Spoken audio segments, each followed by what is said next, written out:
Imagina el mundo antes del colapso histórico de las murallas de Jericó. ¿Cómo sería la vida detrás de esos antiguos muros? Pensemos en las tradiciones, las rutinas diarias y lo que convertía a este lugar en una maravilla histórica. Descubre los secretos de esta fascinante ciudad y sumérgete en una época donde gigantescas fortificaciones protegían a una comunidad próspera y misteriosa. Si te entusiasma explorar relatos de tiempos antiguos y desentrañar misterios del pasado, mantente atento y no olvides dar me gusta al video y suscribirte al canal para más historias emocionantes. Jericó, una metrópoli milenaria envuelta en misterios y mitos, estaba situada en el fértil valle del Jordán. Este asentamiento, uno de los más antiguos y continuamente habitados del mundo, destacaba no solo por su antigüedad, sino también por su ubicación estratégica. Situada al lado del río Jordán, Jericó era un punto crucial de paso y comercio para caravanas y ejércitos que recorrían la región. Las fortificaciones de Jericó, su característica más distintiva, eran una proeza de la ingeniería de la época. Construidas con piedras sólidas y arcilla, estas murallas eran tan robustas que muchos las consideraban inexpugnables. No solo protegían contra invasiones, sino que también simbolizaban la resiliencia y la fortaleza del asentamiento. Dentro de estas murallas, Jericó prosperaba como un centro de actividad económica y cultural. El clima del Valle del Jordán, con su rica oferta de agua, hacía de esta zona un lugar ideal para la agricultura. Amplios campos rodeaban la ciudad, cultivados con una diversidad de plantas que no solo alimentaban a los habitantes locales, sino que también impulsaban el comercio regional. La posición estratégica de Jericó facilitaba las conexiones con otras áreas, generando una red comercial que atraía riquezas e influencias culturales de regiones lejanas. Sin embargo, el floreciente estado de Jericó no se debía únicamente a su posición geográfica o a sus imponentes murallas. La ciudad estaba gobernada por líderes astutos que aseguraban el orden y la seguridad, permitiendo que la comunidad prosperara en un ambiente armónico. ¿Quiénes eran entonces los habitantes de Jericó? ¿Cómo era su día a día dentro de esas altas murallas? Vamos a profundizar en la sociedad y cultura que vibraban por las calles y mercados de Jericó, revelando un entorno lleno de tradiciones, comercio y convivencia diaria. Dentro de las fuertes murallas de Jericó, la vida era vibrante y plena de energía. Los estrechos y sinuosos caminos estaban siempre llenos de la actividad de sus ciudadanos, dedicados a sus tareas diarias. Las construcciones de adobe se alzaban a lo largo de los senderos, generando un sentimiento de unión y proximidad entre sus habitantes. Cada vivienda, con patios internos y terrazas llanas, formaba el corazón de la vida familiar, reuniendo a múltiples generaciones bajo un solo techo, compartiendo historias y tradiciones. Los mercados en Jericó eran el centro neurálgico de la ciudad, llenos de puestos coloridos donde comerciantes ofrecían una variedad de productos, desde especias de lugares distantes hasta obras artesanales de talentosos locales. Al amanecer, los gritos de los vendedores resonaban por las calles, mezclándose con el aroma tentador de pan recién horneado y frutas maduras. Comerciantes intercambiaban textiles finos, joyas brillantes y cerámica decorada, creando un espectáculo de colores y sonidos que atraía a visitantes de todas las edades. La agricultura era la base de la economía de Jericó. Los campos alrededor de la ciudad se dedicaban al cultivo de una diversidad de productos agrícolas. Los cereales principales, como el trigo y la cebada, eran cruciales para la alimentación de la población. Además, se cultivaban legumbres como lentejas y garbanzos, importantes fuentes de proteína en la dieta local. En las áreas cercanas a la ciudad, los huertos florecían, produciendo una variedad de frutas como higos, granadas, dátiles y uvas. Estos cultivos no solo alimentaban a la comunidad, sino que también fomentaban el comercio local. Los habitantes de Jericó eran maestros en las técnicas agrícolas de su tiempo. La irrigación, esencial para el cultivo en zonas áridas, dependía de un sistema elaborado de canales y acueductos que distribuían el agua esencial del río Jordán a través de los campos. Estos métodos de irrigación permitían el cultivo continuo durante todo el año, asegurando un suministro constante de alimentos. El suelo se enriquecía con materia orgánica y la rotación de cultivos ayudaba a mantener su fertilidad. Aparte de sus destrezas agrícolas, los artesanos de Jericó eran famosos por su creatividad y destreza. Los tejedores de la ciudad producían telas detalladas y coloridas, usando técnicas de teñido que empleaban pigmentos naturales de plantas y minerales. La cerámica era meticulosamente formada y adornada con diseños geométricos y escenas cotidianas, siendo útil tanto en lo práctico como en lo decorativo. Los herreros eran expertos en la fabricación de utensilios, armas y adornos de metales como el cobre y el bronce. La pesca en el río Jordán era común, proporcionando pescado fresco que se vendía e intercambiaba en los mercados locales. Con sus redes sencillas y barcas, los pescadores proveían una fuente adicional de proteína esencial para la dieta mayormente agrícola de la gente. La cultura de Jericó era una amalgama de influencias diversas, reflejo de su papel como un centro crucial de encuentro y comercio. Los festivales y celebraciones marcaban momentos importantes en el calendario de la ciudad, con música, danza y banquetes que fortalecían los lazos comunitarios en momentos de alegría colectiva. Durante estos eventos, la ciudad cobraba vida con desfiles, actuaciones teatrales y competencias atléticas.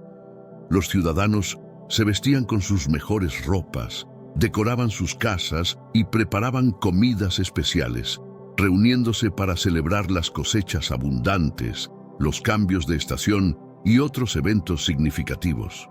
Jericó, como un reflejo de su importancia en la historia bíblica y como el lugar de una de las batallas más famosas narradas en Josué 6, donde las murallas de la ciudad cayeron tras los israelitas rodearlas durante 7 días al sonido de las trompetas, muestra la intersección de la fe y la vida cotidiana, destacando cómo lo espiritual y lo terrenal se entrelazan en el tapestry de la historia humana.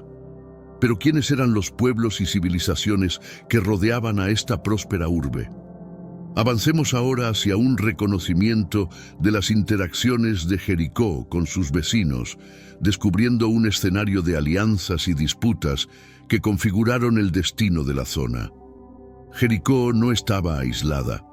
Alrededor suyo un abanico de pueblos y civilizaciones coexistían, interactuando en maneras complejas y a menudo beligerantes. Para apreciar completamente la relevancia de Jericó, es crucial entender quiénes eran sus vecinos y cómo estas relaciones influenciaron el futuro de la ciudad. Pero antes, comparte este video con alguien a quien aprecias. Nuestra misión más grande en la tierra es difundir la palabra del Señor. ¿Sabías que muchas personas carecen de conocimientos por falta de contenido adecuado? Envíalo a ese grupo de WhatsApp o públicalo en Facebook. Estoy seguro de que no te arrepentirás. Y si te gustan videos como este, comenta abajo, quiero más. Así sabré si realmente lo disfrutas y definitivamente traeré contenido nuevo similar. Volviendo al tema principal. Al norte de Jericó habitaban los cananeos, célebres por su rica cultura y sus ciudades-estado independientes. Cada ciudad-estado representaba un centro de autoridad, gobernada por sus propios líderes y defendida por sus ejércitos. Los cananeos, habilidosos tanto en el comercio como en la batalla, mantenían un fluido intercambio con Jericó, intercambiando bienes, ideas y en ocasiones entrando en conflictos armados. Las influencias culturales de los cananeos permeaban profundamente Jericó, enriqueciendo su arquitectura, arte y tradiciones, y fomentando un intercambio cultural intenso y diverso. Inspirados por los templos y palacios cananeos, los constructores de Jericó erigían edificaciones que combinaban funcionalidad con belleza estética. Al oeste, en las montañas, residían los amorreos, una tribu fiera y guerrera. Reconocidos por su habilidad en combate y su estilo de vida nómada, los amorreos solían desafiar a las ciudades-estado más consolidadas como Jericó. Sus incursiones repentinas y estratégicas suponían una amenaza constante, forzando a Jericó a mantener sus defensas siempre activas. Los amorreos dominaban las tácticas de guerrilla, usando el terreno montañoso para emboscadas y ataques sorpresivos. Sin embargo, en tiempos de paz, los amorreos ofrecían productos únicos de sus tierras altas, desde hierbas medicinales hasta tejidos de calidad superior, enriqueciendo los mercados de Jericó. Estos periodos de tranquilidad promovían un intercambio cultural beneficioso para ambas comunidades, valorándose especialmente el conocimiento herbolar de los amorreos. Más al norte, más allá de los dominios cananeos, se encontraban los hititas, una civilización poderosa y bien organizada, reconocida por su administración eficiente y ejércitos disciplinados. Hermanos míos, estamos viviendo los últimos días en esta tierra. Quiero recalcar que ya todas las profecías se están cumpliendo y se acerca el momento del fin. Te pregunto ahora, si hoy fuera el día del rapto de la iglesia, ¿estás preparado? Decidí lanzar para ustedes mi libro digital Caminos de la Revelación, descifrando la Biblia por completo. Es exclusivo de nuestro canal y ya ha ayudado a miles de personas en todo el mundo a prepararse para este gran día. Sumérgete ahora mismo en las profundidades de Palabra de Dios y prepárate para este gran día descargando este material que enriquecerá tu vida espiritual. No pierdas el tiempo. Haz clic en el enlace disponible en el primer comentario fijado y descarga de inmediato. Las unidades son limitadas, por lo que es crucial actuar. Ahora, para asegurar el acceso a este poderoso material, hazlo ahora antes de que se acaben las unidades.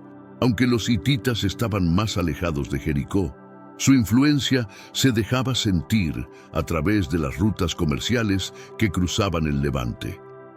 Jericó se convertía en un punto clave de distribución dentro de una red comercial extensa, recibiendo metales preciosos, armas avanzadas y bienes de lujo hititas que elevaban su prestigio y poder económico. Los comerciantes hititas aportaban mercancías exóticas como plata, oro y caballos de guerra. Al sur se encontraban los edomitas, que aportaban tanto aliados como adversarios. Destacaban como mineros expertos, extrayendo cobre y otros minerales de las montañas. Este comercio metálico era crucial para Jericó, que dependía de estos recursos para sus herramientas y armamentos. Las relaciones con los edomitas oscilaban entre la diplomacia y el uso de la fuerza militar, formándose y deshaciéndose alianzas según las circunstancias y presiones del momento.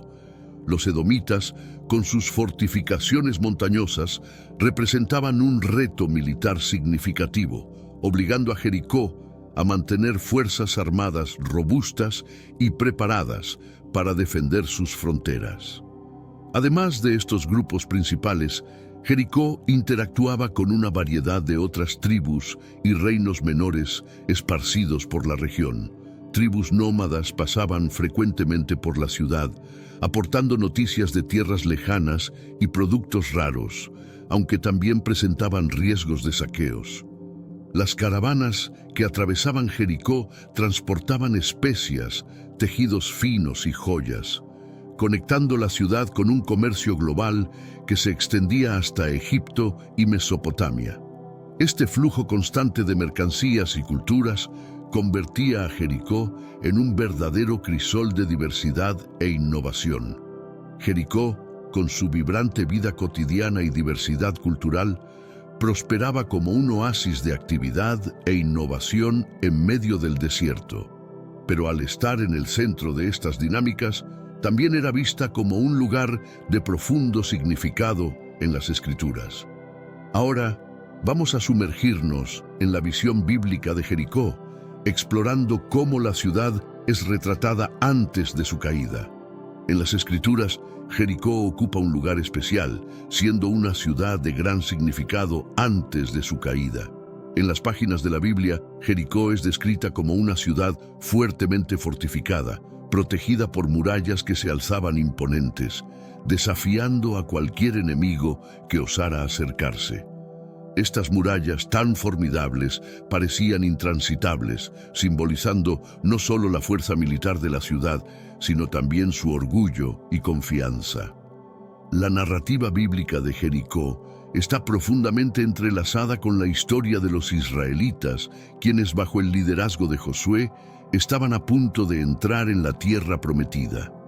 Antes del asedio a Jericó, la Biblia relata cómo Josué envió a 2 espías a la ciudad para evaluar sus defensas y obtener información vital para la conquista. Estos espías se infiltraron de manera furtiva y encontraron refugio en la casa de Rahab, una mujer que vivía en la muralla de la ciudad, figura que abordaremos con más profundidad en los próximos minutos. La historia de Rahab es emblemática, mostrando cómo, incluso en una ciudad destinada a la destrucción, había quienes buscaban redención y un nuevo comienzo.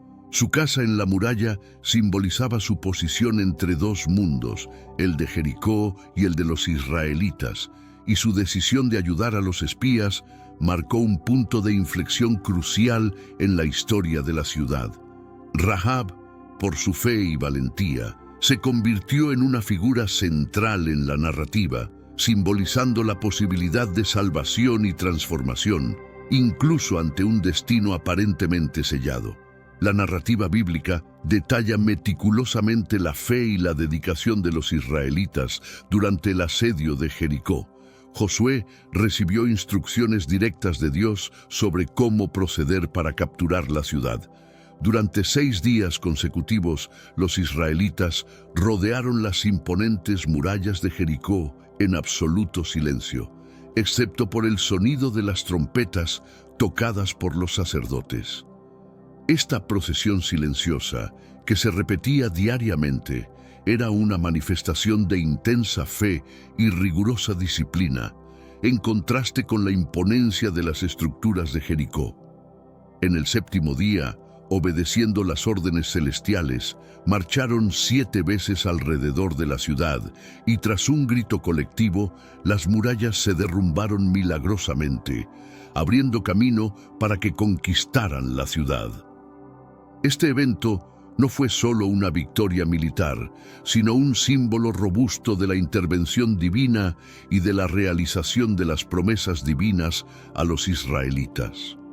La destrucción de las murallas, percibida como un milagro de Dios, intensificó la fe de los israelitas y funcionó como una advertencia para las demás civilizaciones de la región sobre el poder y resolución del Dios de Israel. La captura de Jericó simbolizaba el inicio de una nueva etapa para los israelitas, consolidando su estatus como el pueblo elegido capaz de realizar maravillas a través de su fe y su misión. La Biblia describe además el saqueo y la total destrucción de Jericó, siguiendo el mandato divino de consagrar la ciudad a la ruina como un acto de devoción completa a Dios. Este severo acto de erradicación, llamado Herem, pretendía purificar el suelo de elementos paganos y representaba un renacimiento para los israelitas en la tierra prometida. El saqueo de Jericó, que involucró la quema de todos los bienes y la erradicación de los ídolos paganos, demostraba el firme compromiso de los israelitas con los mandamientos divinos y su dedicación a su destino espiritual. Antes de su destrucción, Jericó era una metrópoli de resistencia y prestigio. Su subyugación marcaba un momento crucial para los israelitas que se afirmaban resueltamente en la tierra prometida. Sin embargo, ¿cómo se preparó Jericó para enfrentar la inminente invasión? Vamos a examinar los preparativos y las estrategias defensivas que emplearon los habitantes de Jericó, revelando las tácticas astutas y desesperadas adoptadas para salvaguardar la ciudad. A medida que la amenaza de los israelitas se hacía inminente, los habitantes de Jericó se armaban hasta los dientes para enfrentar la invasión. Las murallas, ya notables por sí solas, fueron aún más fortificadas y vigiladas continuamente por centinelas. Ciudadanos de todas las edades participaban en la defensa del lugar, a través del esfuerzo físico o apoyando moral y logísticamente. Dentro das muralhas de Jericó, o clima era de alerta e preparação intensa. As lideranças locais ordenaram que se armazenassem grandes quantidades de alimentos e água, antecipando um cerco que poderia se estender por um período longo. As reservas de água foram completadas e os depósitos de comida, cheios até a borda. A cidade estava se equipando para aguentar por meses ou até anos, se necessário. Cada canto era usado para guardar provisões e as rotas de suprimentos eram constantemente vigiadas e defendidas. Os guerreiros de Jericó, treinados e bem armados, faziam a ronda nas muralhas e arredores, protegendo a cidade. Esses defensores estavam prontos para proteger suas casas e famílias a qualquer custo.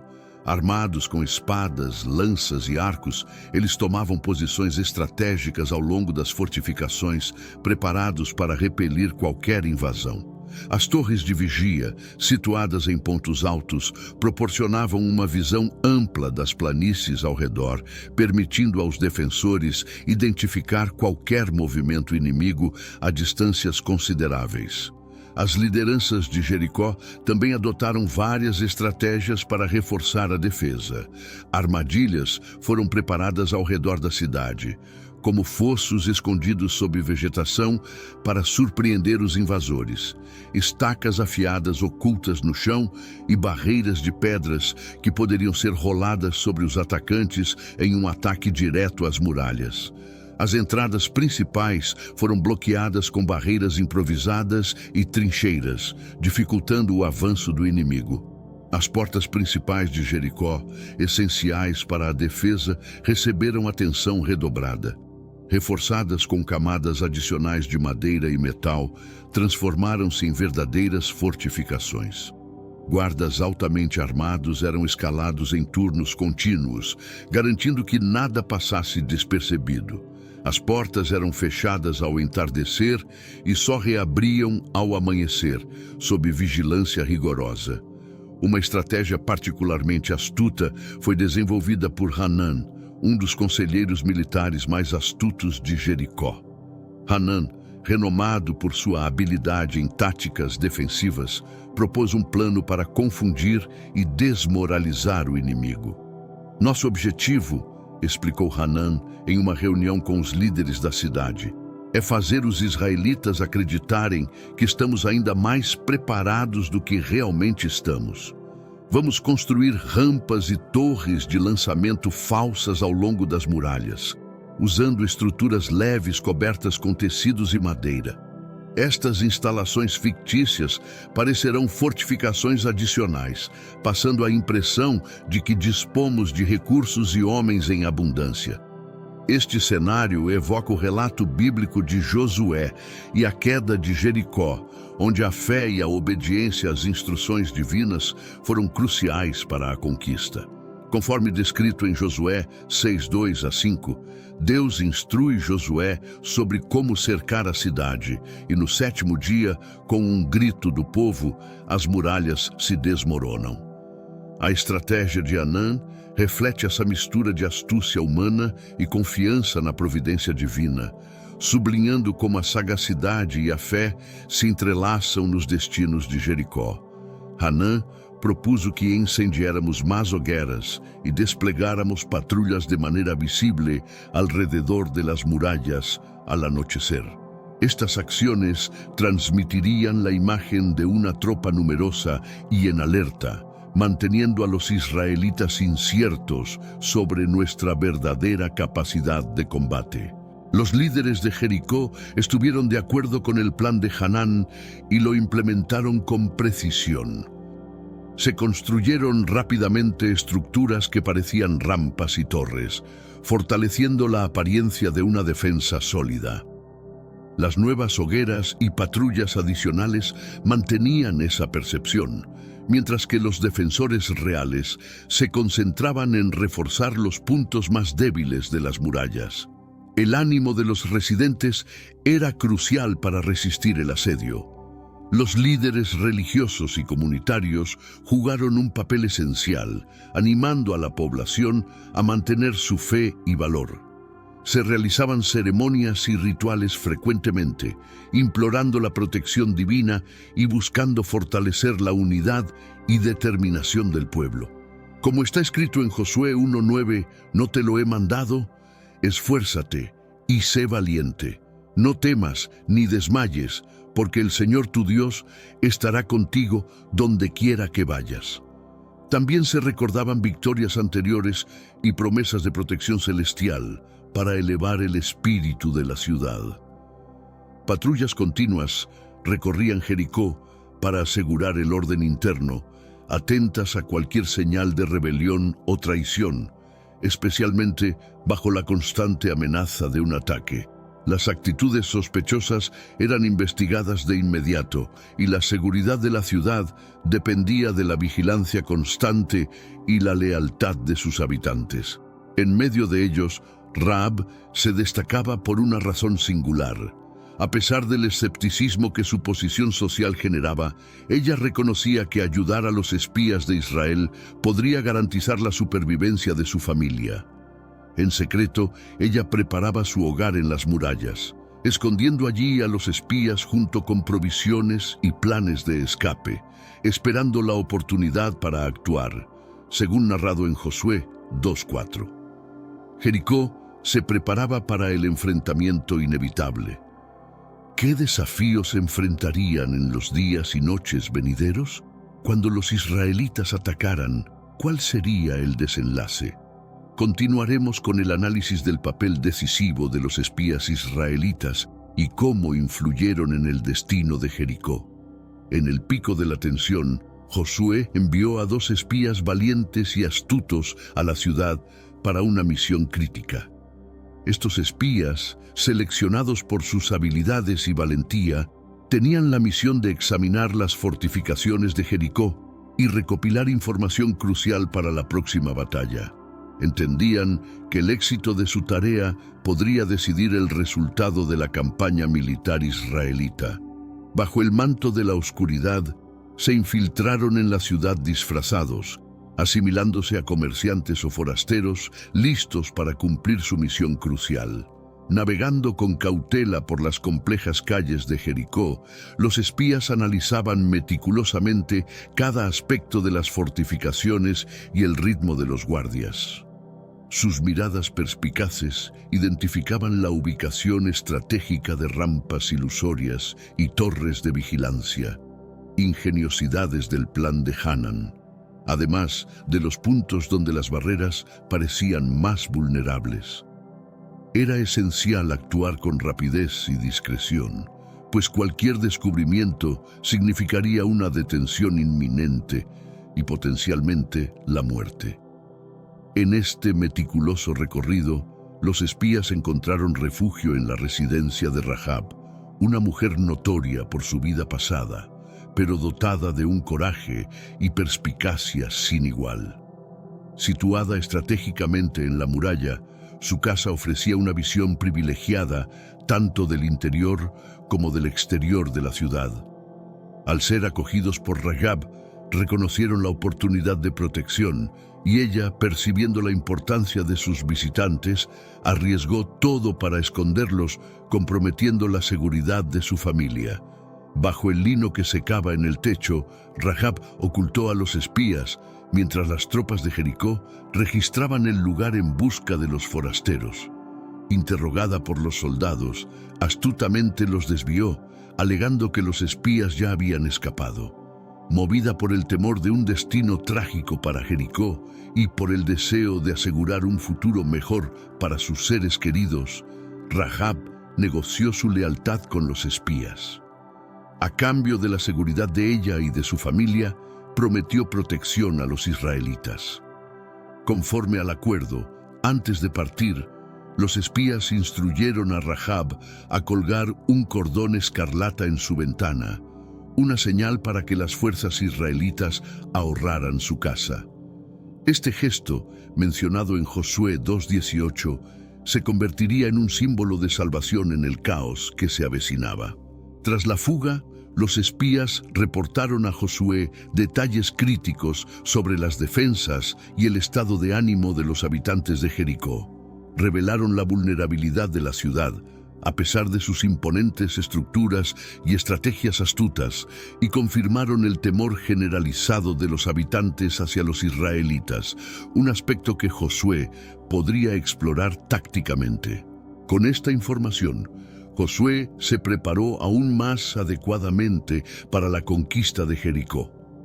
La futura caída de la ciudad trascendería los meros actos bélicos, transformándose en una manifestación de fe profunda y eventos milagrosos, culminando en el colapso de las murallas aparentemente intransponibles ante el poder divinamente inspirado de Israel. Rahab, una protagonista inesperada en este relato, vivía un paradoxo de críticas y admiración. A pesar del prejuicio debido a su ocupación, su astucia y bravura demostraron ser cruciales.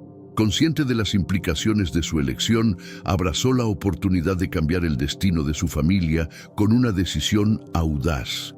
El refugio que Rahab proporcionó a los espías, escondiéndolos bajo el lino y burlando a los guardias con una narrativa convincente sobre su fuga, no fue solo un gesto de astucia, sino un acto desesperado de autopreservación.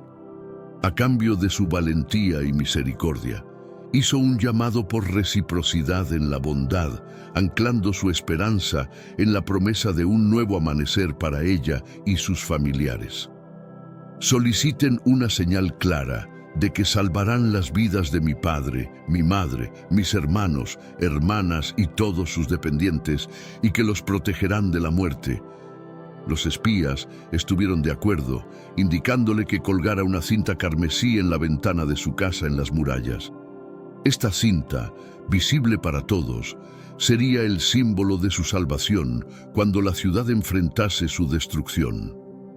La participación de Rahab no terminó tras la partida de los espías. A medida que Jericó se fortalecía para el asedio, ella mantenía secretamente la esperanza dentro de su hogar. Preparaba a su familia para lo que vendría, explicando la importancia de la cinta carmesí y reforzando las promesas hechas por los espías.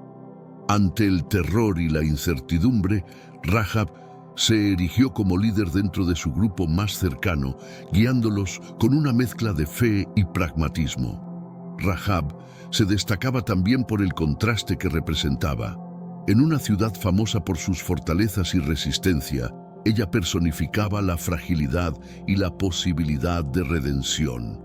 Su decisión de ayudar a los espías y confiar en las promesas de un pueblo extranjero demostró su habilidad para ver más allá de las apariencias y aferrarse a una nueva esperanza. Con el cerco cada vez más cercano, la cinta carmesí que ondeaba en su ventana se convertía en un símbolo discreto pero robusto de fe y promesa. Consciente de los desafíos que se avecinaban, estaba convencida de que su alianza con los israelitas aseguraría el bienestar de su familia. Rahab, moldeada por su historia de coraje y fe, se preparaba para el momento decisivo. Sin embargo, ¿cómo se desarrollaría el cerco de Jericó? ¿Cómo llevarían a cabo los israelitas, bajo el liderazgo de Josué, el plan que conduciría al colapso de las murallas de la ciudad? Exploraremos ahora los eventos que culminaron en la caída de estas murallas, un momento de triunfo para los israelitas y de desolación para los defensores de la ciudad. Bajo el liderazgo de Josué, el asedio de Jericó representó un hito lleno de simbolismo y estrategias excepcionales. La ciudad, conocida por sus imponentes murallas y defensas sólidas, ahora enfrentaba una fuerza impulsada no solo por la estrategia militar, sino por una fe inquebrantable. Josué, siguiendo las directrices divinas, implementó un método que, a primera vista, parecía inusual, pero que se revelaría crucial para la victoria sobre Jericó. Durante 6 días, los israelitas marcharon en silencio alrededor de las murallas de la ciudad. Al frente del grupo, los sacerdotes llevaban el Arca de la Alianza, un símbolo tangible de la presencia de Dios con su pueblo. Esta marcha silenciosa, repetida diariamente, era un acto de disciplina y reverencia. Los habitantes de Jericó, observando desde sus fortificaciones, eran consumidos por una ansiedad creciente y una perplejidad ante la estrategia inusual de sus enemigos. Cada nuevo amanecer, el sonido de las trompetas hechas de cuerno de carnero, tocadas por los sacerdotes, rompía el silencio, resonando como un augurio sombrío a través de la ciudad. Con cada día que pasaba, la tensión en Jericó se intensificaba. La confianza inicial de los defensores en sus robustas fortificaciones comenzaba a flaquear bajo el peso creciente de la incertidumbre. ¿Por qué los adversarios avanzaban en completo silencio? ¿Qué significaba esa presencia continua y silente alrededor de sus fortificaciones? Los niños preguntaban a sus padres y hasta los combatientes más experimentados carecían de respuestas. El silencio continuo de los israelitas, mantenido día tras día, comenzó a socavar el ánimo de los defensores de Jericó.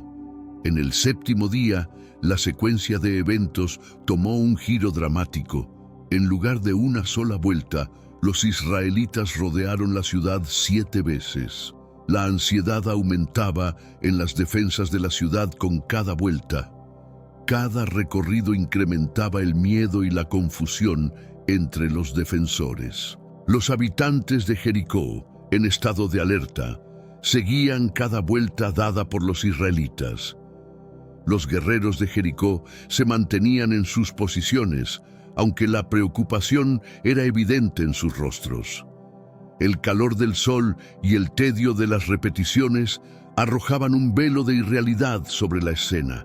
Al final del 7º recorrido, los sacerdotes tocaron las trompetas y Josué ordenó que el pueblo alzara su voz. El grito colectivo, una expresión de fe y sumisión, resonó con fuerza. Las murallas, antes consideradas inquebrantables, comenzaron a temblar y de manera impresionante se derrumbaron.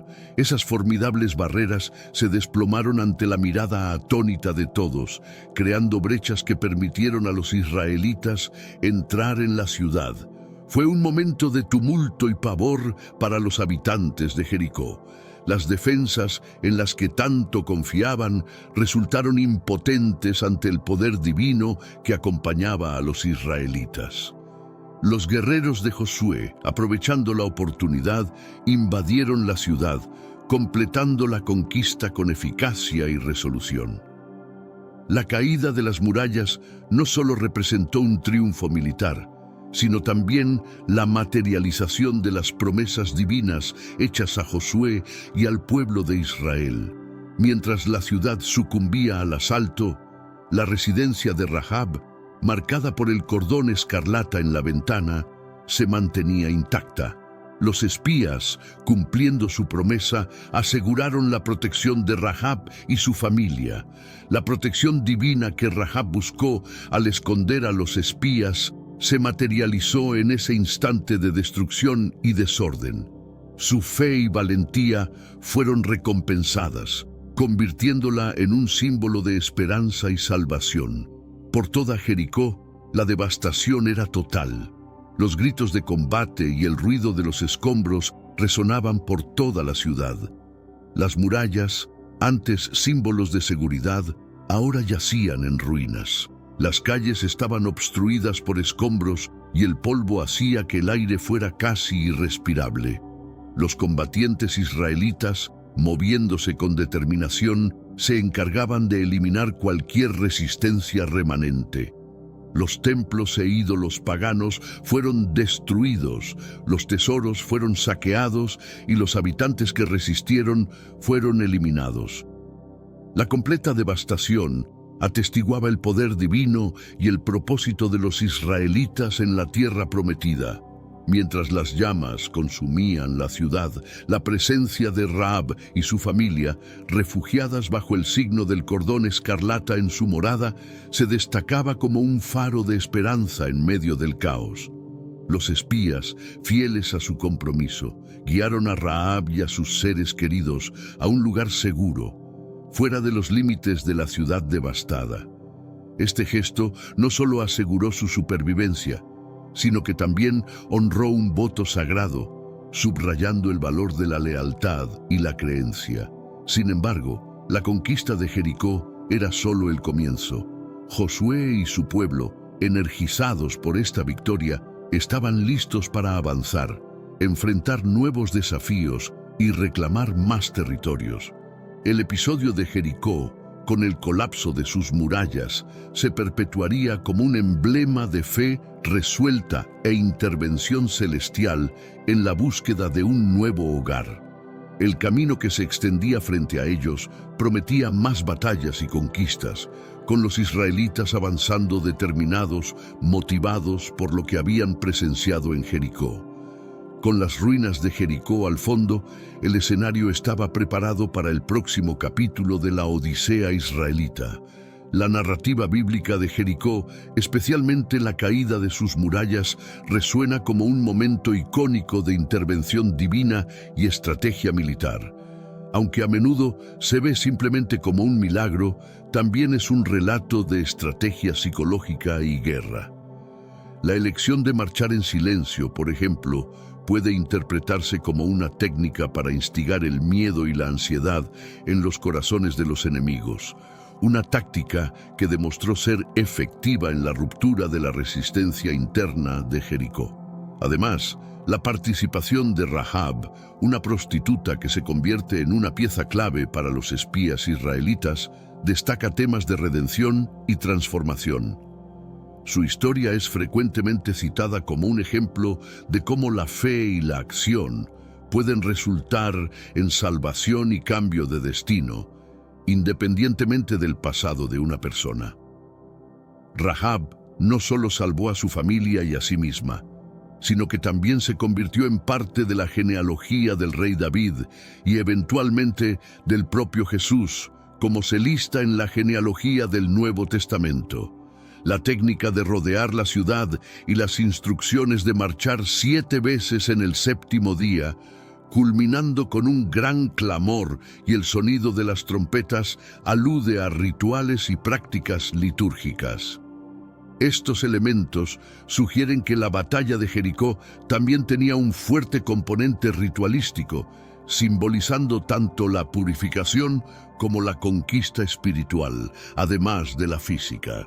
Desde el punto de vista arqueológico, Jericó es uno de los sitios más antiguos continuamente habitados del mundo, y las excavaciones ofrecen evidencias que provocan debates entre los eruditos sobre la precisión histórica del relato bíblico. La datación de las capas de ruinas y la estratigrafía de Jericó intentan confirmar o cuestionar la narrativa de Josué, aunque la cuestión sigue abierta debido a diferentes interpretaciones de los datos.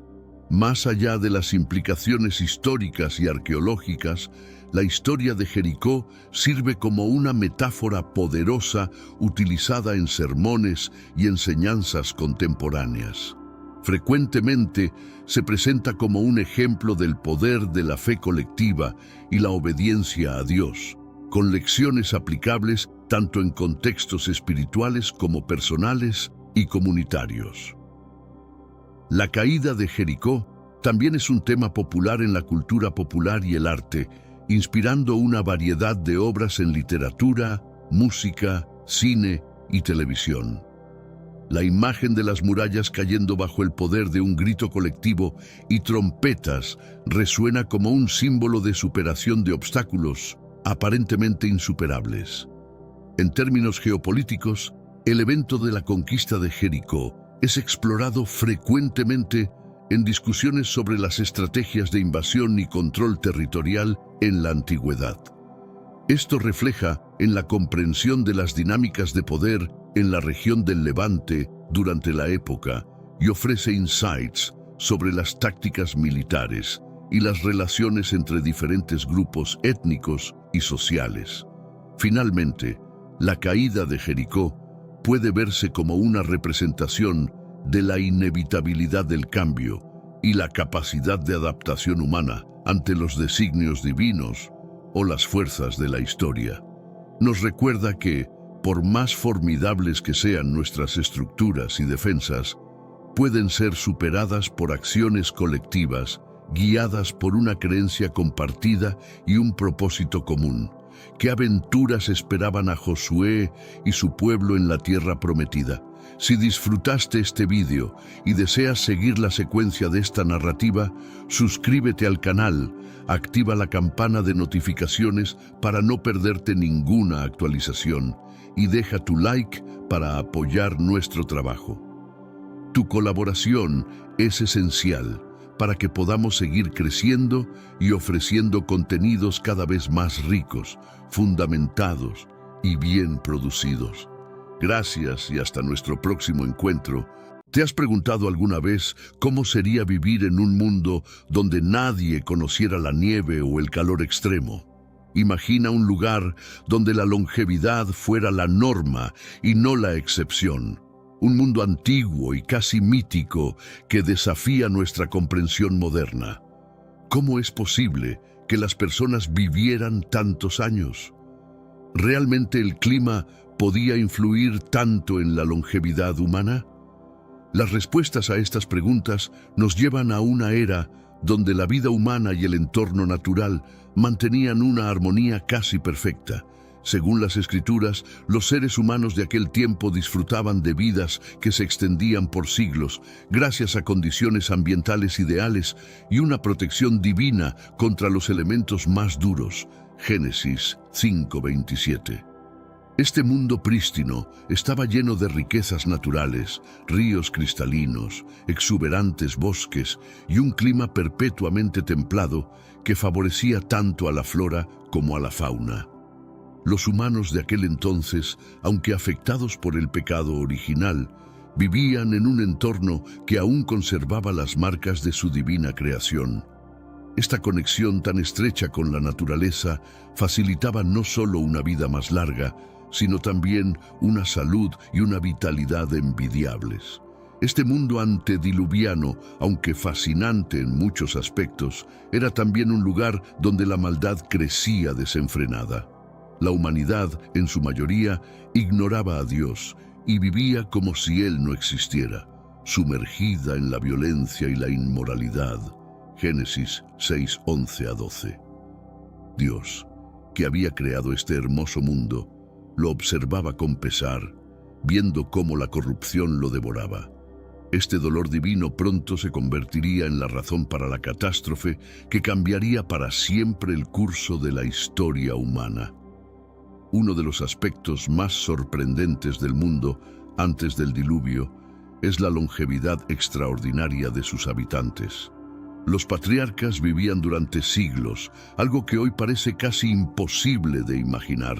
Adán, el primer hombre, vivió 930 años y su descendencia también gozó de vidas increíblemente largas.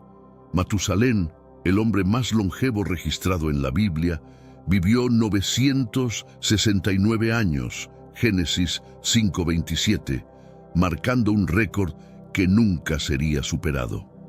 ¿Qué pudo haber permitido que los humanos vivieran tanto tiempo?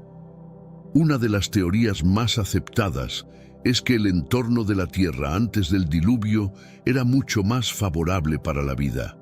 Una capa de vapor de agua, mencionada en Génesis 1:7, probablemente rodeaba el planeta, protegiendo a la humanidad de la radiación solar dañina y creando un clima templado y húmedo.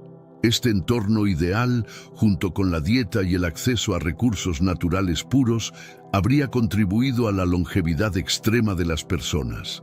Esta longevidad permitía a las personas acumular una sabiduría y conocimiento inmensos. Durante siglos podían observar y aprender, transmitir conocimientos y construir sobre los logros de las generaciones anteriores. Sin embargo, este don también se convirtió en una espada de doble filo. La maldad y la rebelión contra Dios también tuvieron más tiempo para echar raíces profundas en la sociedad, multiplicando el pecado en formas que eventualmente conducirían al juicio divino. Con la llegada del diluvio, todo cambió. La longevidad comenzó a disminuir drásticamente en las generaciones posteriores, como se observa en los descendientes de Noé, Génesis 11. El ambiente protector fue destruido y la humanidad comenzó a experimentar la fragilidad de la vida de una manera que antes no conocía. Este cambio dramático no solo afectó la duración de la vida humana, sino también la forma en que las personas entendían su propia existencia en relación con Dios. El mundo antes del diluvio no solo se caracterizaba por la longevidad de sus habitantes, sino también por un clima perfecto que sostenía la vida de manera extraordinaria.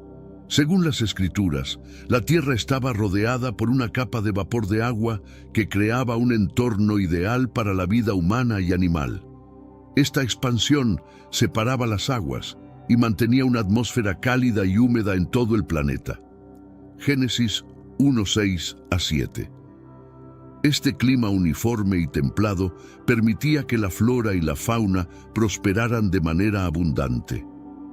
Los bosques eran densos y exuberantes, los cultivos crecían sin la necesidad de estaciones agrícolas estrictas, y la vida silvestre se multiplicaba sin las amenazas que hoy conocemos, como las sequías o las tormentas. En este entorno, la humanidad podía vivir en armonía con la creación, disfrutando de los frutos de la tierra sin las dificultades que vendrían después del diluvio. La capa de vapor también servía como una barrera protectora contra la radiación solar, lo que explicaría en parte la longevidad de los seres humanos antes del diluvio. Esta protección natural evitaba que los rayos ultravioleta dañaran el ADN humano, reduciendo las enfermedades relacionadas con la radiación y el envejecimiento prematuro. Además, esta atmósfera cargada de humedad mantenía un nivel de oxígeno más alto, lo que podría haber contribuido a la salud y vitalidad de las personas y los animales. Con el diluvio, todo esto cambió de manera drástica. Las ventanas de los cielos se abrieron, liberando la enorme cantidad de agua que había estado contenida en la atmósfera. Génesis 7:11. Este evento no solo causó una inundación sin precedentes, sino que también destruyó la capa de vapor, alterando para siempre el clima de la tierra. Después del diluvio, el mundo se volvió más hostil, con estaciones, desastres naturales y un entorno menos favorable para la vida, marcando el fin de la era antediluviana. En los tiempos antes del diluvio, la relación entre Dios y la humanidad era notablemente directa. Dios hablaba de manera personal con los seres humanos, guiándolos, instruyéndolos e incluso advirtiéndoles sobre los peligros de sus acciones. Esta comunicación divina es un tema recurrente en los primeros capítulos de la Biblia, donde vemos a Dios interactuando con Adán y Eva en el jardín del Edén, y luego con sus descendientes, Génesis 3:8-9. Esta relación cercana no solo muestra el deseo de Dios de estar en comunión con su creación, sino también el nivel de responsabilidad que los humanos tenían frente a Él. Adán y Eva, por ejemplo, recibieron instrucciones claras sobre cómo debían vivir en el jardín, y la violación de estas instrucciones resultó en consecuencias inmediatas y severas. Génesis 3:16-19. Este patrón de comunicación directa continuó con figuras como Caín, quien también fue advertido por Dios antes de cometer el primer asesinato. Génesis 4, 6 a 7. A medida que la humanidad se alejaba de Dios, esta comunicación comenzó a deteriorarse. Aunque Dios seguía hablando con ciertos individuos como Enoc y Noé, la mayoría de la humanidad eligió ignorar o rechazar su voz. La corrupción y la violencia llenaron la tierra, y la conexión divina, que una vez había sido una fuente de guía y protección, se volvió cada vez más rara. Este alejamiento espiritual fue uno de los factores que precipitaron el juicio del diluvio. A pesar de esta creciente distancia, la comunicación divina nunca desapareció por completo. Dios siempre dejó un remanente, personas que aún escuchaban y obedecían su voz, como Noé, a quien Dios instruyó para construir el arca. Génesis 6, 13, 14. Esta relación directa entre Dios y aquellos que le eran fieles se mantendría incluso después del diluvio, pero el mundo nunca volvería a ser el mismo. Uno de los misterios más intrigantes del mundo antes del diluvio es la mención de los hijos de Dios y las hijas de los hombres en Génesis 6, 1 a 2. Este pasaje ha generado muchas interpretaciones y debates a lo largo de los siglos, pues describe una unión entre seres divinos y humanos que resultó en el nacimiento de gigantes, conocidos como Nefilim. Pero, ¿quiénes eran estos hijos de Dios y por qué su unión con las hijas de los hombres tuvo consecuencias tan dramáticas para la humanidad? Los hijos de Dios a menudo son interpretados como ángeles caídos que desobedecieron a Dios al involucrarse con seres humanos. Esta interpretación se basa en antiguos textos judíos y en la tradición cristiana, que ve en estos eventos una violación del orden establecido por Dios. Al unirse con las mujeres humanas, estos seres espirituales habrían traspasado un límite divino, introduciendo una nueva forma de maldad en el mundo. Génesis 6:4. Las hijas de los hombres, por su parte, representan a la humanidad en su estado natural, alejada de la comunión divina y vulnerable a influencias externas. La unión entre estos dos grupos produjo los Nefilim, seres de gran tamaño y fuerza, pero también de gran maldad. Su presencia en la tierra contribuyó a la corrupción y la violencia que eventualmente llevarían a Dios a decidir enviar el diluvio como forma de juicio y purificación. Este episodio también refleja la interacción entre lo espiritual y lo físico, un tema recurrente en la narrativa bíblica. La influencia de los seres espirituales en el mundo físico tiene consecuencias directas y a menudo destructivas. En el caso de los Nefilim, su impacto fue tan negativo que afectó el curso de la historia humana, acelerando la decisión divina de empezar de nuevo con Noé, un hombre justo a los ojos de Dios. Lucifer, un querubín cubridor de gran belleza y sabiduría, se enorgulleció y buscó ascender por encima de su creador, arrastrando consigo a una tercera parte de los ángeles del cielo en su caída. Isaías 14, 12 a 15, Apocalipsis 12, 4. Estos ángeles caídos, al rechazar la autoridad de Dios, introdujeron el pecado y la rebelión en la creación, afectando todo lo creado, incluida la humanidad. La interacción de estos seres espirituales caídos con la humanidad culminó en la corrupción extrema que se vio en la época antediluviana. Su influencia es palpable en la degeneración moral y espiritual que requirió la purificación a través del diluvio. El impacto de su rebelión resuena a lo largo de toda la Escritura como un recordatorio de la lucha continua entre las fuerzas celestiales y las terrenales. Este capítulo oscuro en la historia del cosmos también subraya la misericordia de Dios, que, a pesar de la magnitud de la rebelión, sigue ofreciendo redención a la humanidad. La promesa de salvación se mantiene como un faro de esperanza, incluso en los tiempos más oscuros, mostrando que el amor y la justicia de Dios prevalecerán sobre todas las formas de maldad. Lucifer, originalmente conocido como Estrella de la Mañana, es una figura central en la comprensión del mal en el mundo bíblico. Su transformación de ángel amado y respetado a adversario de Dios ilustra la naturaleza del pecado y sus consecuencias devastadoras. Su historia se encuentra en pasajes como Isaías 14, 12 a 15, donde se describe su caída debido al orgullo y la ambición. Antes de su caída, Lucifer era el epítome de la belleza y perfección, dotado con sabiduría y esplendor. Su posición en el cielo era privilegiada, pero su deseo de ser como Dios lo llevó a un camino de rebelión y destrucción. Este deseo no solo causó su caída, sino que también estableció el marco para futuros conflictos entre el bien y el mal. Su influencia en la tierra es evidente en la corrupción que precedió al diluvio. Como príncipe de las tinieblas, trabajó para engañar y corromper a la humanidad, alejándola del propósito original de Dios. Su papel en la historia humana es un recordatorio constante de que el pecado tiene un origen y un agente activo detrás de él, buscando siempre expandir la rebelión contra Dios. A pesar de su poder y astucia, la historia de Lucifer también es un testimonio del poder supremo de Dios.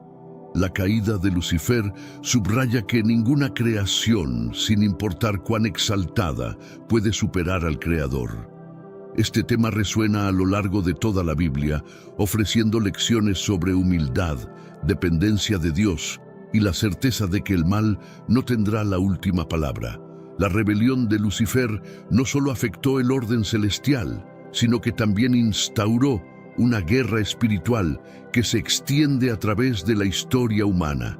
Esta guerra es una lucha constante entre las fuerzas de Dios y las fuerzas del mal, cada una buscando influenciar el destino de la humanidad.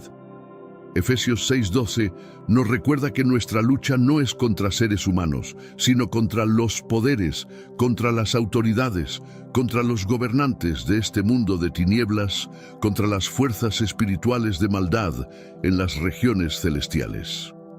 En los días antediluvianos, esta guerra espiritual se manifestó de manera tangible a través de los actos de los ángeles caídos y los nefilim.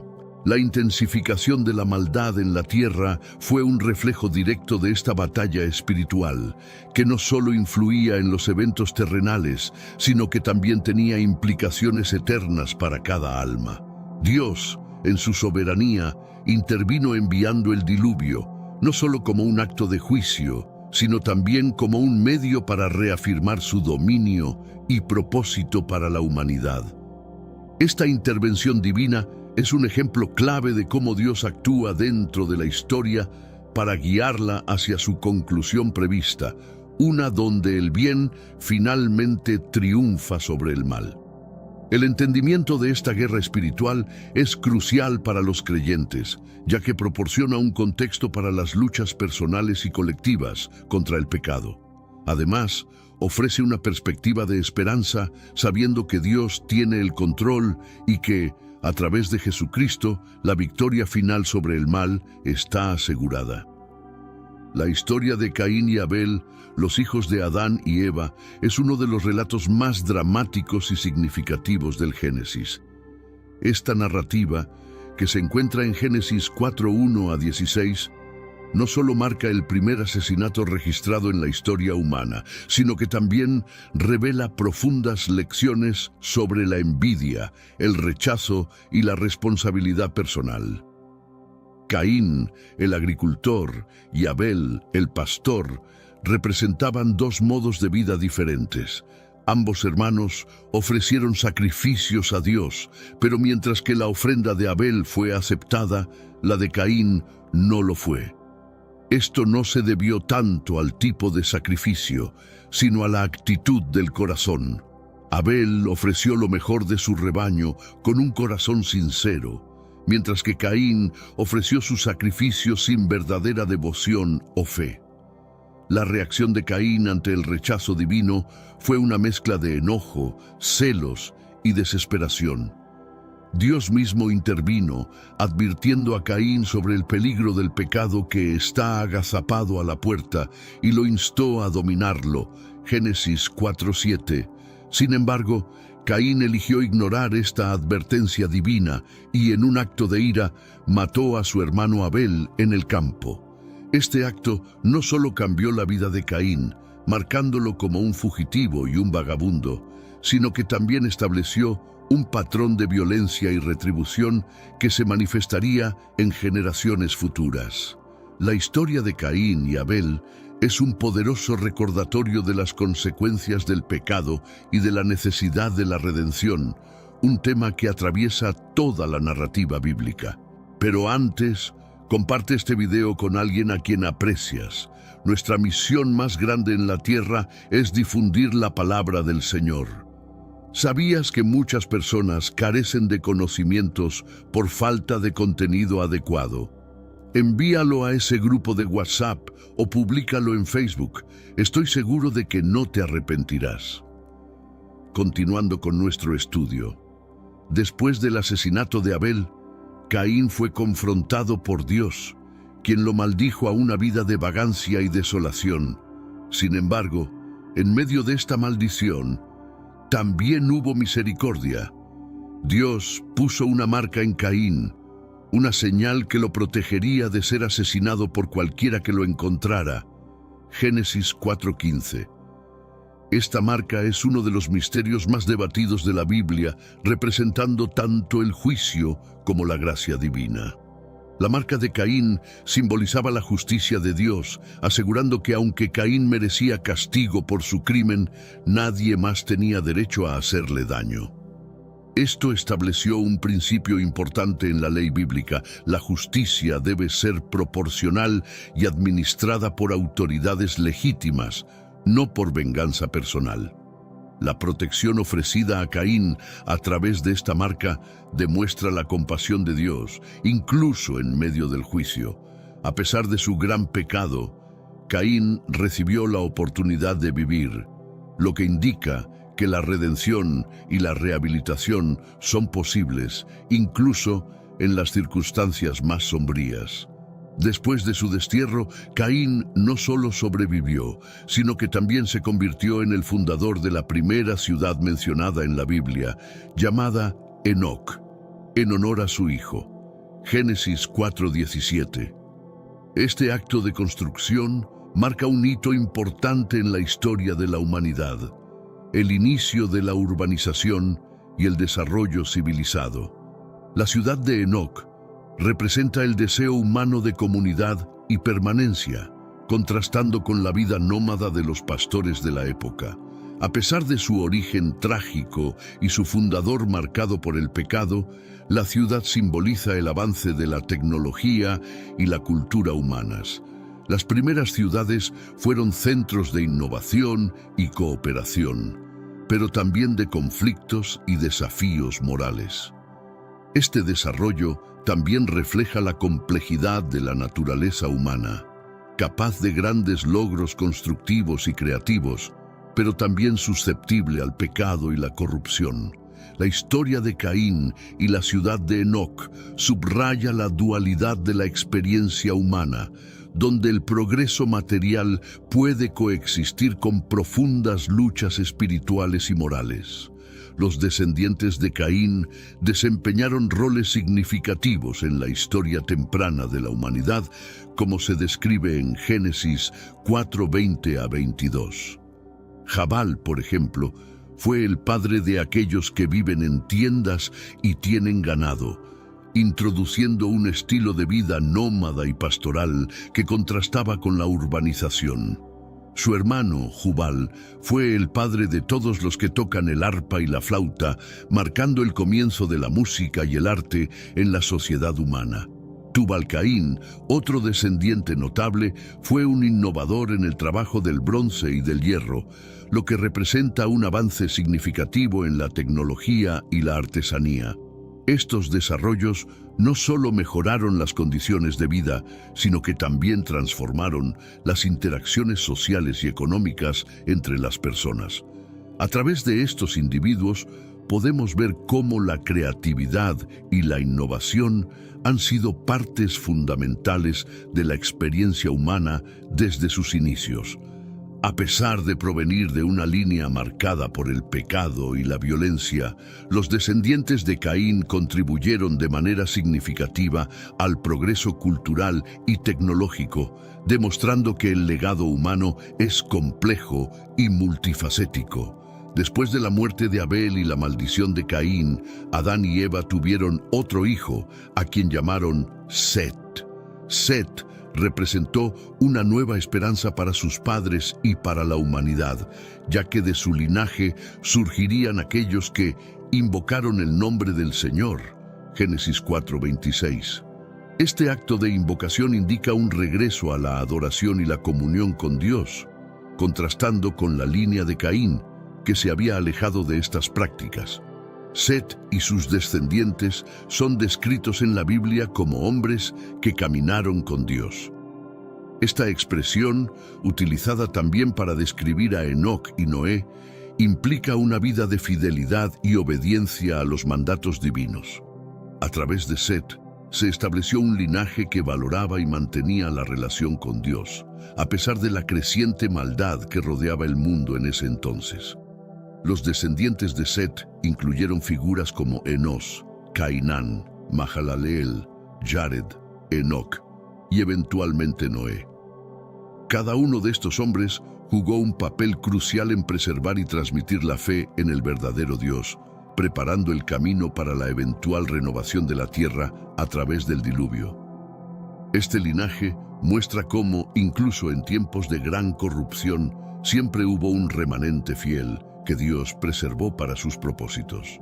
A través de la historia del linaje de Set, aprendemos sobre la importancia de la herencia espiritual y la transmisión de la fe. Cada generación enfrentó sus propios desafíos y tentaciones, pero la línea de Set destaca por su compromiso constante con la fe en Dios. Esta continuidad es un testimonio de la gracia divina que trabaja a través de las generaciones, un tema recurrente que culmina con la salvación de Noé y su familia durante el diluvio. Enoc, séptimo desde Adán a través del linaje de Set, ocupa un lugar especial en la narrativa bíblica por su extraordinaria relación con Dios. Génesis 5:24. Simplemente declara que Enoc caminó con Dios, y no fue más, porque Dios se lo llevó. Esta frase captura la esencia de su vida, una existencia tan alineada con la voluntad divina que Enoc fue trasladado al cielo sin experimentar la muerte. La vida de Enoc es un poderoso testimonio del potencial humano para vivir en comunión íntima con Dios. La expresión «caminó con Dios» implica una relación constante y profunda, marcada por la obediencia, la adoración y la comunión directa. Enoc es también mencionado en el libro de Hebreos 11:5 y en la epístola de Judas 1:14-15, donde su profecía y su fe son destacadas como ejemplos de rectitud y esperanza. El arrebato de Enoc sirve como un precursor simbólico de la ascensión de Cristo y, por extensión, de la promesa de la resurrección para todos los fieles. En tiempos antediluvianos, su vida ofrecía un contrapunto a la corrupción rampante, y su ascensión al cielo fue una señal de que Dios valora y recompensa la verdadera devoción y santidad. La historia de Enoc nos enseña sobre la posibilidad de una vida dedicada completamente a Dios, incluso en medio de una generación corrupta. Su legado es un llamado a vivir de manera que nuestra existencia diaria refleje una caminata continua con Dios, buscando siempre su presencia y su guía en cada aspecto de nuestras vidas. Aunque la Biblia no detalla extensamente las profecías de Enoc, el libro de Judas nos ofrece una visión de su mensaje profético.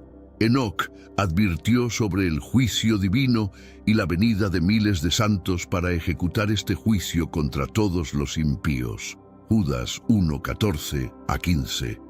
Sus advertencias eran claras indicaciones de la seriedad con que Dios veía la corrupción y la rebeldía de la humanidad. En un mundo donde la maldad se había normalizado, la voz de Enoc resonaba como un llamado al arrepentimiento y a la conversión. Sus profecías no solo predecían la destrucción que vendría a través del diluvio, sino que también ofrecían esperanza para aquellos que escogieran volver a Dios. A través de sus palabras, Enoc buscaba instar a sus contemporáneos a reflexionar sobre sus vidas y a buscar la reconciliación con su Creador. Las enseñanzas de Enoc también subrayan la responsabilidad de los creyentes de hablar la verdad en tiempos de decadencia moral. Como portador de la verdad divina, Enoc no se amilanó ante la popularidad del pecado, sino que se mantuvo firme en su misión de advertir y guiar a otros hacia la salvación. Su ejemplo es un poderoso recordatorio de que, en cualquier época, los fieles están llamados a ser luz en medio de la oscuridad. La relevancia de las profecías de Enoc continúa en la actualidad, recordándonos que el juicio de Dios es una realidad ineludible, pero también lo es su misericordia para aquellos que se arrepienten y buscan su rostro. La historia de Enoc nos invita a considerar nuestro propio caminar con Dios y a reafirmar nuestro compromiso con la justicia y la santidad en un mundo que a menudo rechaza tales valores. Antes del diluvio, la humanidad experimentó un crecimiento sin precedentes en términos de población y desarrollo tecnológico. Sin embargo, este progreso material no se acompañó de un avance espiritual. Por el contrario, Génesis 6:5 nos dice que toda inclinación de los pensamientos del corazón humano era de continuo solo el mal. Este versículo subraya la depravación total que había invadido la sociedad humana, donde el pecado no era la excepción, sino la norma. La corrupción se manifestaba en todos los aspectos de la vida, desde la injusticia social y la explotación hasta la violencia desenfrenada que llenaba la tierra. Este ambiente no solo era hostil para los justos, como Noé y su familia, sino que también representaba un rechazo directo a Dios y a sus caminos. La profundidad de esta maldad provocó que Dios se arrepintiera de haber creado al hombre, una expresión de profundo dolor divino ante la traición de su creación. Este escenario sirve como un sombrío recordatorio de las consecuencias del pecado y de la capacidad humana para distorsionar y rechazar el buen orden establecido por Dios. También resalta la paciencia de Dios, que a pesar de su justa ira, proporcionó un período de gracia y advertencia a través de Noé, quien predicaba y construía el arca como un testimonio de la inminente destrucción y de la posibilidad de redención. La historia del crecimiento del mal antes del diluvio es, por tanto, una lección sobre la seriedad del pecado y la necesidad de vigilancia espiritual. Nos recuerda que, sin una conexión constante con Dios y un compromiso con sus mandatos, la sociedad puede rápidamente degenerar en caos y desesperación. También nos enseña sobre la importancia de buscar la redención y de adherirnos a la esperanza que Dios ofrece, incluso en los momentos más oscuros. Noé se distingue en la narrativa bíblica como un hombre justo y perfecto en sus generaciones, alguien que caminaba con Dios en medio de un mundo consumido por la maldad. Génesis 6:9. Su vida refleja la posibilidad de mantener la integridad y la fidelidad incluso en las circunstancias más adversas. Noé fue elegido por Dios no solo por su rectitud, sino también por su disposición a obedecer sin cuestionar las instrucciones divinas. La tarea de Noé de construir el arca, una enorme embarcación destinada a salvar a su familia y representantes de todas las especies vivas, fue un acto de fe inquebrantable. Durante el tiempo que tomó construir el arca, Noé también actuó como un predicador de justicia, advirtiendo a sus contemporáneos del juicio inminente y de la necesidad de arrepentimiento. 2 Pedro 2:5. Sin embargo, sus advertencias fueron ignoradas y su fidelidad fue ridiculizada. El compromiso de Noé con Dios se demuestra en su meticulosa obediencia al construir el arca exactamente según las especificaciones divinas. Génesis 6, 14, 22. Esta obediencia no solo aseguró su supervivencia y la de su familia, sino que también estableció un nuevo comienzo para la humanidad y el reino animal después del diluvio. El arca, por lo tanto, se convierte en un símbolo de la gracia salvadora de Dios y un precursor del plan de redención que se cumpliría plenamente en Jesucristo. La figura de Noé nos enseña sobre la importancia de la fe y la obediencia en tiempos de prueba. A pesar de la corrupción omnipresente, su vida es un testimonio del poder de la rectitud y del impacto eterno que un individuo fiel puede tener en el curso de la historia humana. La historia de Noé nos desafía a considerar nuestra propia respuesta a la llamada de Dios y a vivir de manera que seamos contados como justos en nuestras propias generaciones. El arca de Noé no era solo una embarcación, sino un refugio diseñado por Dios para proteger a Noé, su familia y las especies animales de la destrucción del diluvio.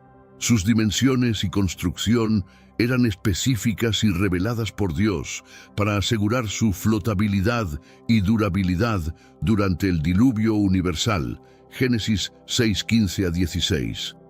El arca simboliza la provisión y la protección de Dios en medio del juicio, sirviendo como un santuario en el caos del diluvio.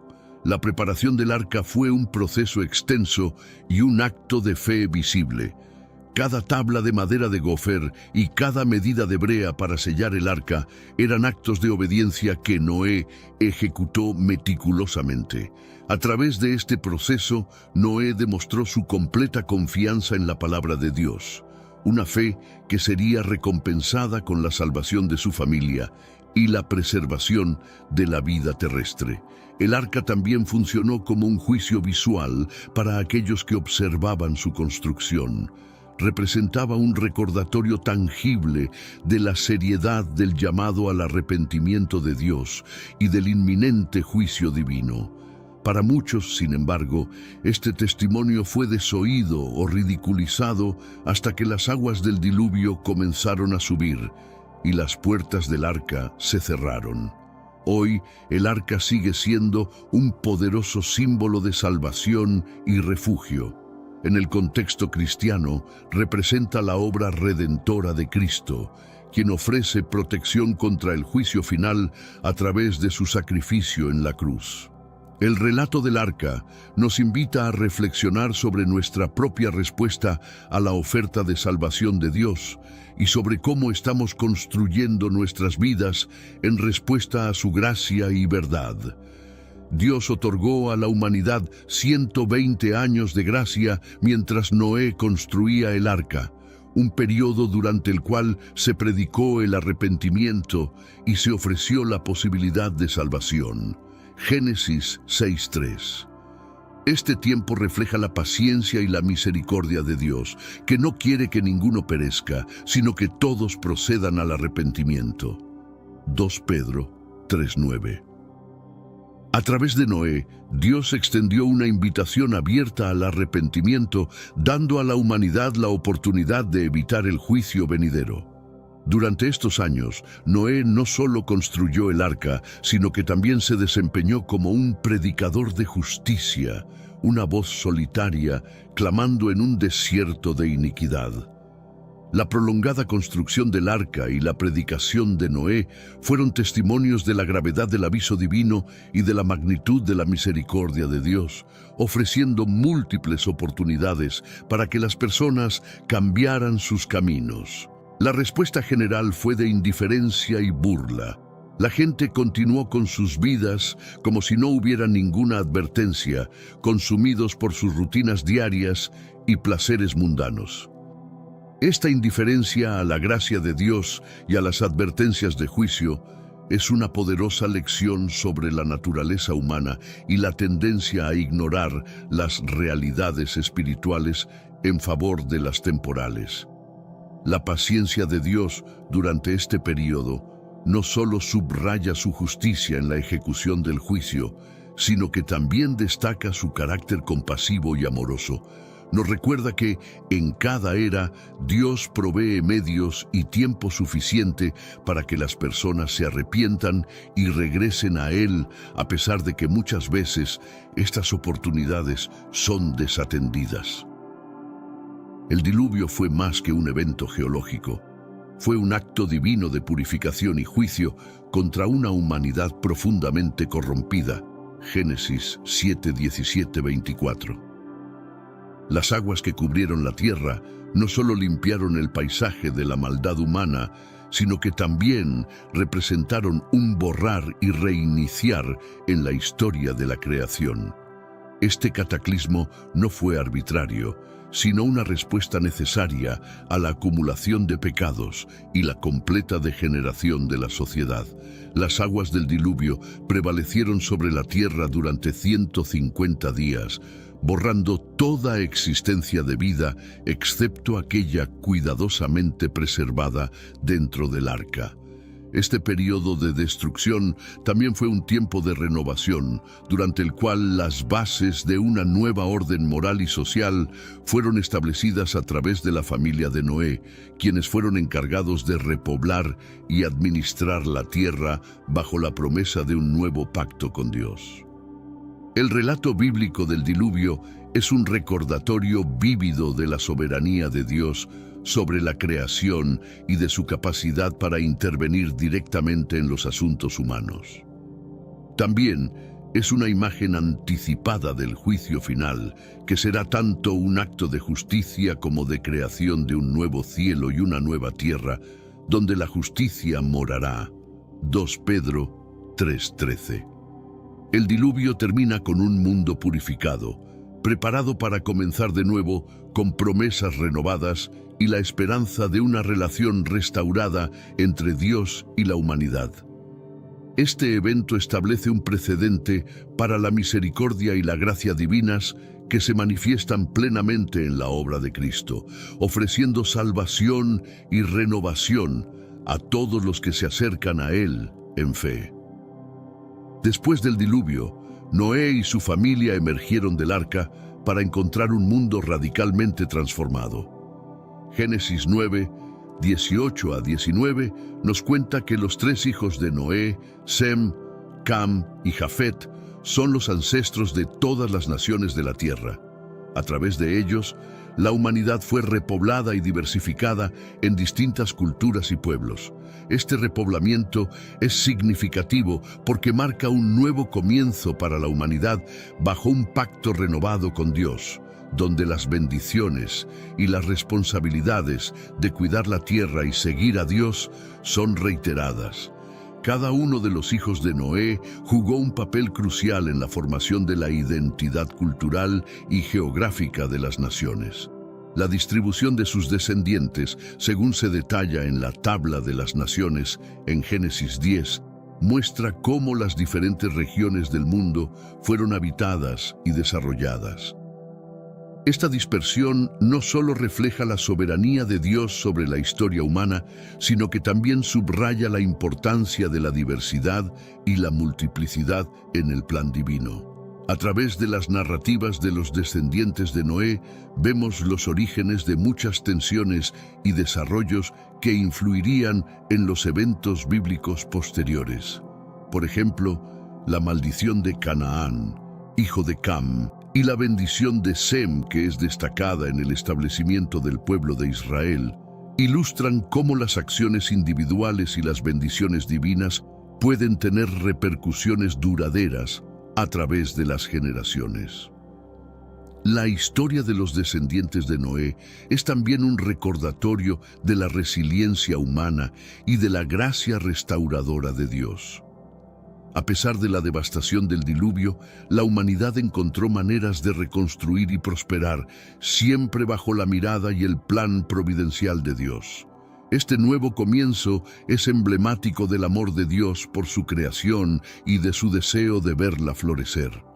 Al contemplar la era antediluviana y su cataclísmica conclusión, encontramos muchas lecciones valiosas para nuestro tiempo.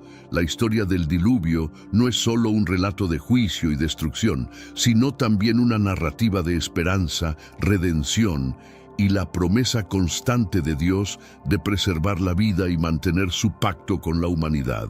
Este relato nos desafía a reflexionar sobre nuestra propia relación con Dios, nuestro cuidado del medio ambiente y nuestro trato hacia los demás. La paciencia y la justicia de Dios, como se muestra en el periodo de gracia antes del diluvio, junto con su decisión final de purificar la tierra, nos recuerdan que Dios está activamente involucrado en su creación y que hay consecuencias para nuestras acciones. Sin embargo, la promesa del arco iris después del diluvio, como un signo del pacto de Dios de no destruir la tierra nuevamente con agua, Génesis 9:11-17, es un símbolo poderoso de su misericordia y fidelidad. En tiempos de desafíos globales y crisis personales, la historia del diluvio ofrece una perspectiva de que, a pesar de las adversidades y los juicios, hay renovación y esperanza en el horizonte. Nos invita a ser como Noé, justos, obedientes y caminantes con Dios, en la certeza de que nuestra fe tiene un impacto significativo tanto en el presente como en el futuro. Finalmente, el relato del mundo antediluviano y del diluvio nos enseña sobre la importancia de la obediencia, la fe y la perseverancia.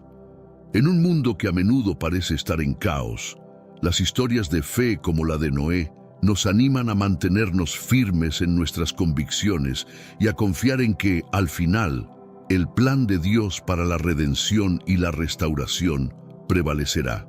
El Antiguo Testamento es un tesoro de historias, leyes, profecías y poesías que forman la base de la fe judeocristiana.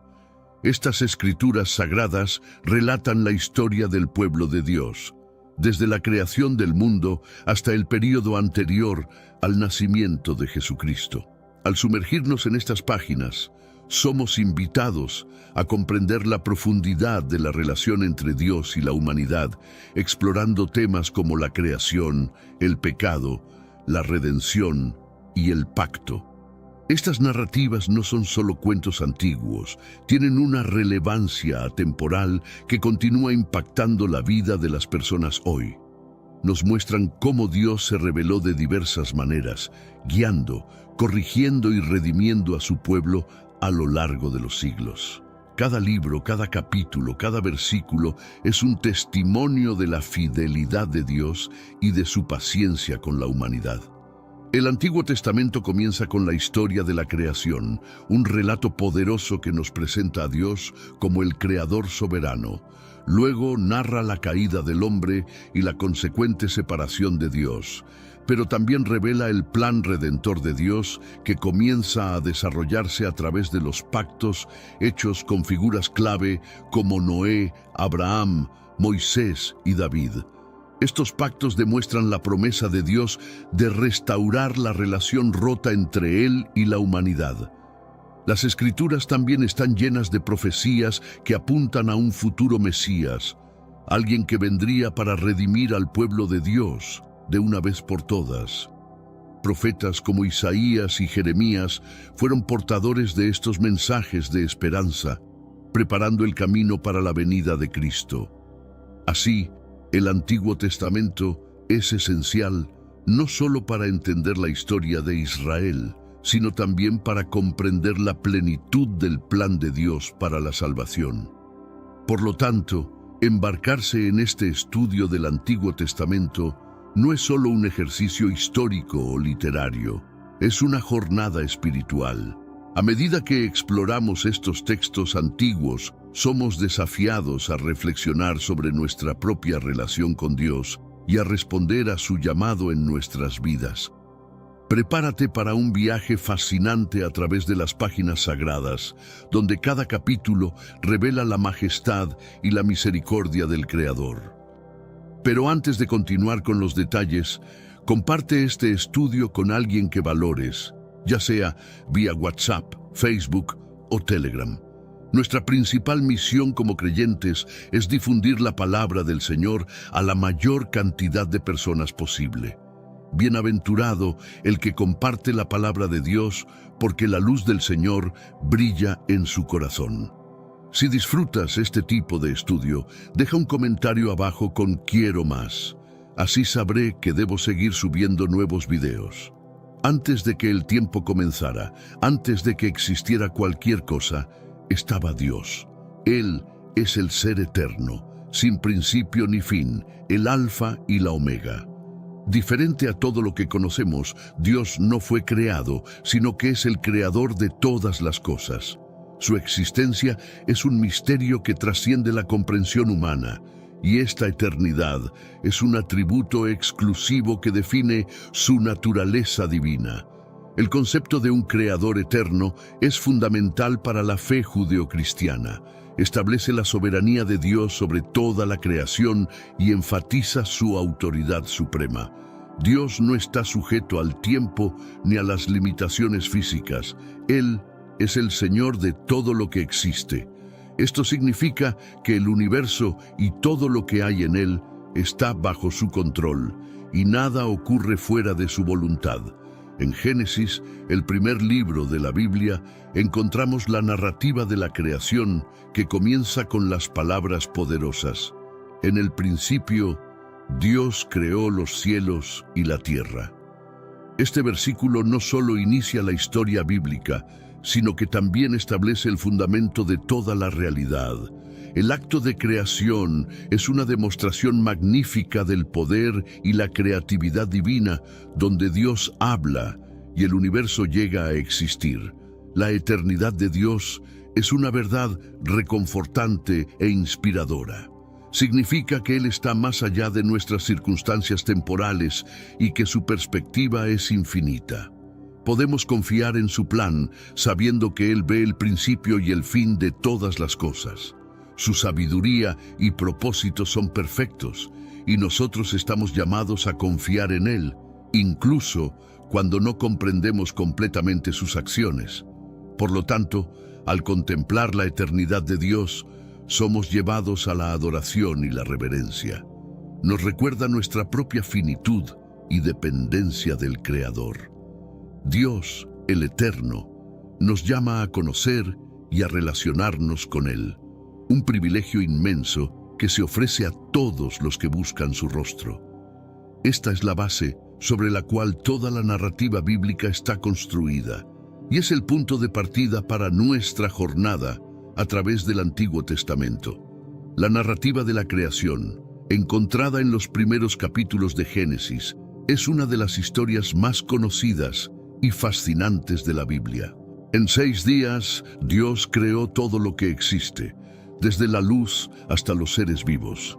Cada día de creación es una demostración del poder y el orden divinos, culminando con la creación del hombre y la mujer.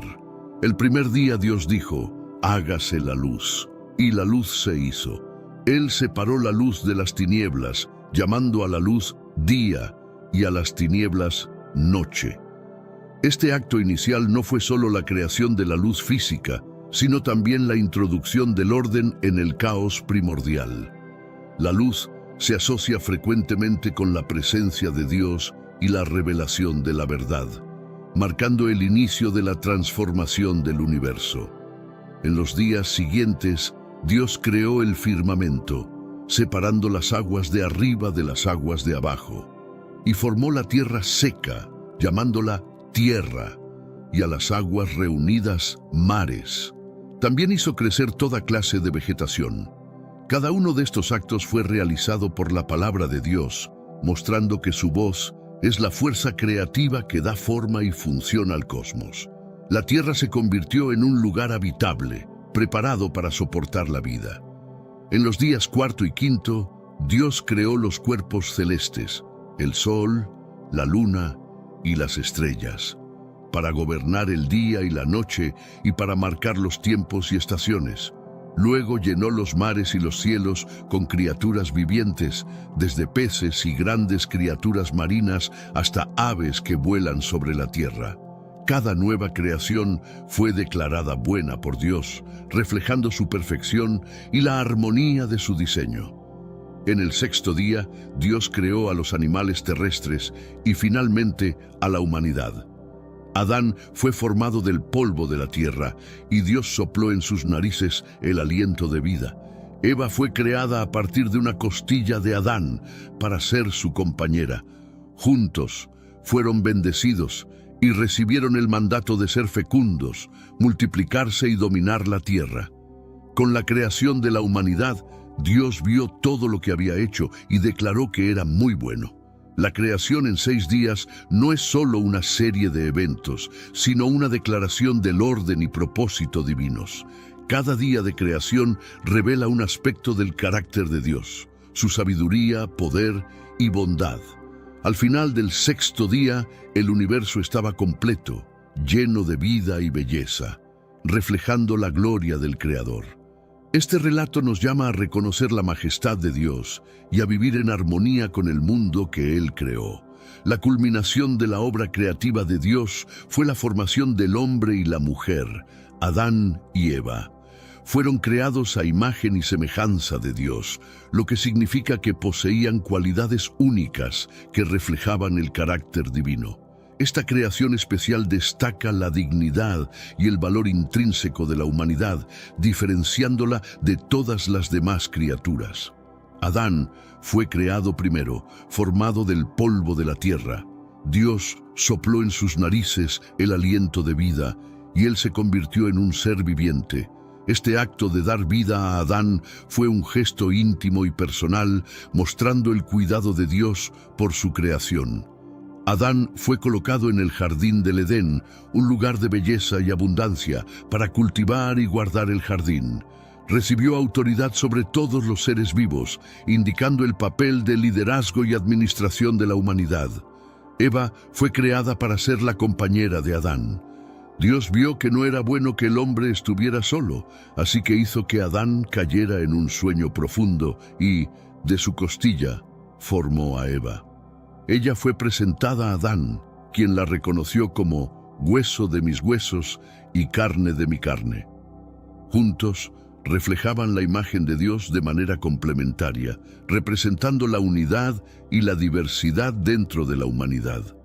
El jardín del Edén era un paraíso donde Adán y Eva vivían en perfecta comunión con Dios y entre sí.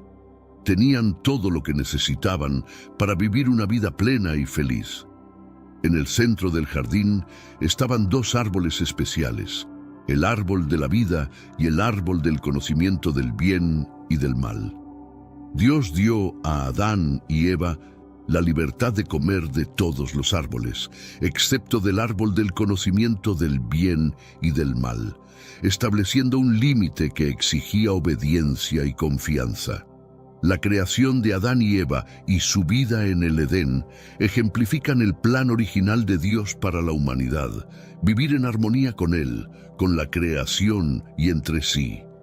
Ese estado de inocencia y pureza fue el escenario perfecto para el desarrollo de la relación humano-divina. Sin embargo, esa armonía inicial sería trágicamente interrumpida por la desobediencia, pero la historia de la redención de Dios apenas comenzaba a desarrollarse. La historia de Adán y Eva en el jardín del Edén dio un giro trágico cuando desobedecieron la única prohibición de Dios. La serpiente, descrita como más astuta que todos los animales salvajes, cuestionó la palabra de Dios y sedujo a Eva a comer del fruto del árbol del conocimiento del bien y del mal. Adán, por su parte, también comió del fruto ofrecido por Eva. Este acto de desobediencia es conocido como el pecado original. Hermanos míos, estamos viviendo los últimos días en esta tierra. Quiero recalcar que ya todas las profecías se están cumpliendo y se acerca el momento del fin. Te pregunto ahora, si hoy fuera el día del rapto de la iglesia, ¿estás preparado? Decidí lanzar para ustedes mi libro digital Caminos de la Revelación, descifrando la Biblia por completo. Es exclusivo de nuestro canal y ya ha ayudado a miles de personas en todo el mundo a prepararse para este gran día. Sumérgete ahora mismo en las profundidades de Palabra de Dios y prepárate para este gran día descargando este material que enriquecerá tu vida espiritual. No pierdas el tiempo. Haz clic en el enlace disponible en el primer comentario fijado y descarga de inmediato. Las unidades son limitadas, por lo que es crucial actuar. Ahora, para asegurar el acceso a este poderoso material, hazlo ahora antes de que se acaben las unidades. La serpiente engañó a Eva al sugerir que comer del fruto prohibido les daría conocimiento igual al de Dios.